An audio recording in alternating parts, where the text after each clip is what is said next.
आज हम लेकर आए हैं एक ऐसी कहानी जो सुनकर आपके रोंगटे खड़े हो जाएंगे। ये कहानी है राजू और पवन की, जिन्होंने अपनी चालाकी और समझदारी से एक खतरनाक शार्क चुड़ैल को कैसे भगाया और काल भैरव और भूतराज को मार गिराया। चलिए बिना देर किए शुरू करते हैं इस दिल दहला देने वाली कहानी को।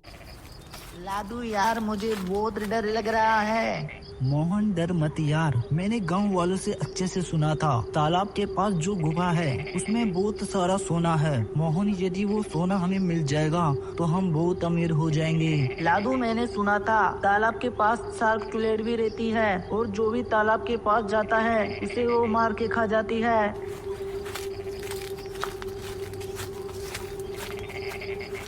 मोहन और लाडू तालाब के पास पहुंच जाते हैं। तभी तालाब में से शार्क चुड़ैल पानी से ऊपर आती है।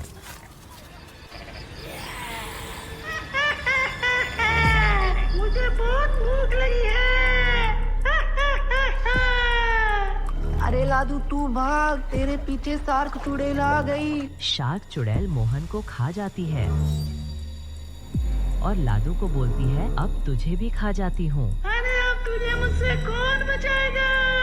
ऐसा कहकर शार्क चुड़ैल लाडू को भी खा जाती है। उसके बाद शार्क चुड़ैल अपने बेटे को आवाज देने लगती है। अरे बेटा काल भैरव, अरे ओ बेटा काल भैरव। काल भैरव गुफा में आराम से सो रहा होता है। अरे कौन आवाज दे रहा है? बेटा काल भैरव, जल्दी से बाहर आ। काल भैरव बाहर आता है।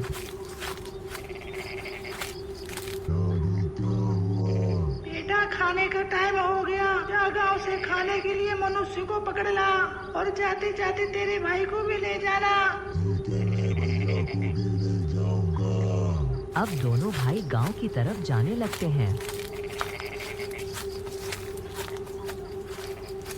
भूतराज, तू उधर जा और मैं इधर जाता हूँ।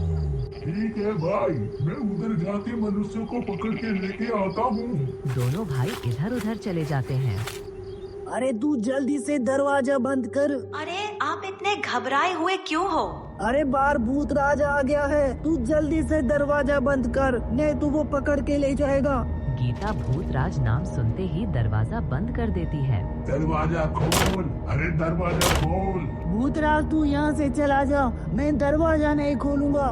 भूतराज दरवाजा तोड़कर घर के अंदर चला जाता है। भूतराज, मुझे प्लीज छोड़ दे। भूतराज, प्लीज छोड़ दे। नहीं छोड़ूंगा, मेरी दादी को भूख लगी है, उन्हें 2 पुरुष चाहिए खाने के लिए। इसके बाद भूतराज गीता का सिर खा जाता है और लालू को उठा के ले जाता है।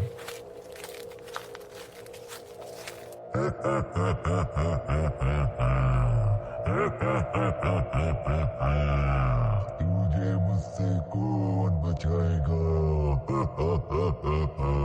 प्लीज मुझे छोड़ दे, मैं छत पर कभी नहीं जाऊंगा। प्लीज मुझे छोड़ दे। काल भैरव रामपाल को भी उठा ले जाता है। अब भूतराज और काल भैरव दोनों भाई घर जाने लगते हैं। अब दोनों भाई तालाब पर पहुंच जाते हैं। दादी, मैं आपके लिए खाना ले आया हूँ। भूतराज, दादी अपन को भी खाना खिलाएगी ना? काल भैरव, तू बातें मत कर, नहीं तो दादी तुझे मुझे खा जाएगी। भूतराज, मेरा खाना तो ले आया ना तू? जी दादी, मैं आपके लिए खाना ले आया। उधर सभी गांव वाले सरपंच के पास जाते हैं और उन्हें अपनी समस्या बताते हैं। सरपंच जी, यदि हम कुछ भी नहीं करेंगे तो शार्क चुड़ैल के दोनों बेटे रोज गांव में आएंगे और किसी ना किसी को उठा के लेके जाएंगे और उन्हें खा जाएंगे। अरे सरपंच जी, हमारे पूर्वजों ने कहा था कि शार्क चुड़ैल को मारने का बस एक ही तरीका है, तांत्रिक शंख। यह शंख तालाब के पास जो गुफा है उसके अंदर है। इस शंख को बजाते ही शार्क चुड़ैल और उसके दोनों बेटे मर जाएंगे। लेकिन उसमें तो भूतराज रहता है, वहाँ पर जाने से वह खा जाएगा। भूतराज तुम्हारा कुछ भी नहीं कर पाएगा। मेरे पास त्रिशूल है। यह त्रिशूल मुझे एक साधु ने दिया था। इस त्रिशूल को दिखाने से भूतराज डर जाएगा और वो तुम्हारा कुछ भी नहीं कर पाएगा।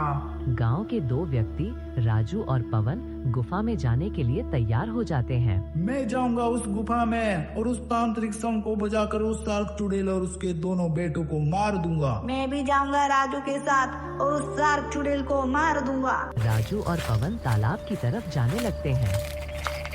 तभी उन्हें रास्ते में काल भैरव मिल जाता है। आज तो बिना शिकार किए हुए ही खाना हमारे पास आ गया है। तारी बहुत खुश हो जाएगी। तभी राजू त्रिशूल निकालता है जो गांव के बुजुर्ग व्यक्ति ने दिया था। काल भैरव देख त्रिशूल, इस त्रिशूल से तू जलकर मर जाएगा। चुपचाप से यहाँ से निकल जा। नहीं तो तू मर जाएगा। मुझे छोड़ दो, मैं जा रहा हूँ। मुझे इस त्रिशूल से बहुत डर लगता है। चुपचाप से यहाँ से निकल जा। काल भैरव डर के मारे यहाँ से भाग जाता है। मुझे छोड़ दो। अरे दादी बचा ले रहे। इनके पास त्रिशूल पता नहीं कहाँ से आ गया। ये हमको मार देंगे। दादी बचा ले रहे। राजू और पवन गुफा के पास पहुंच जाते हैं। वे उस गुफा के अंदर चले जाते हैं और वहां पर भूतराज सो रहा होता है। ए भूतराज, चुपचाप से यहाँ से चला जा। कौन है जिसने मेरी नींद खराब कर दी? इधर देख भूतराज, मैं हूँ। मैं तुझसे डरता नहीं हूँ। अच्छा तू है। अब तू देख मैं तुझे कैसे खाता हूँ। अच्छा भूतराज, तू मुझे खाएगा? पहले ये त्रिशूल देख ले, फिर तू मुझे खाना। अरे ये तुझे त्रिशूल कहाँ से मिला? इस त्रिशूल से तो मेरी सारी शक्तियाँ खत्म हो जाती है। ये त्रिशूल हमें एक बुजुर्ग व्यक्ति ने दिया था और उसने बोला था शार्क चुड़ैल तुम्हारा कुछ भी नहीं कर पाएगी और उसके दोनों बेटे भी तुम्हारा कुछ नहीं कर पाएंगे। इधर राजू भूतराज को त्रिशूल से डरा रहा होता है और उधर पवन शंख बजा देता है जिससे शार्क चुड़ैल और उसके दोनों बेटे जलकर मर जाते हैं। राजू और पवन से गांव वाले बहुत खुश होते हैं। गांव वाले पवन और राजू का सम्मान करते हैं और उन्हें इनाम देते हैं।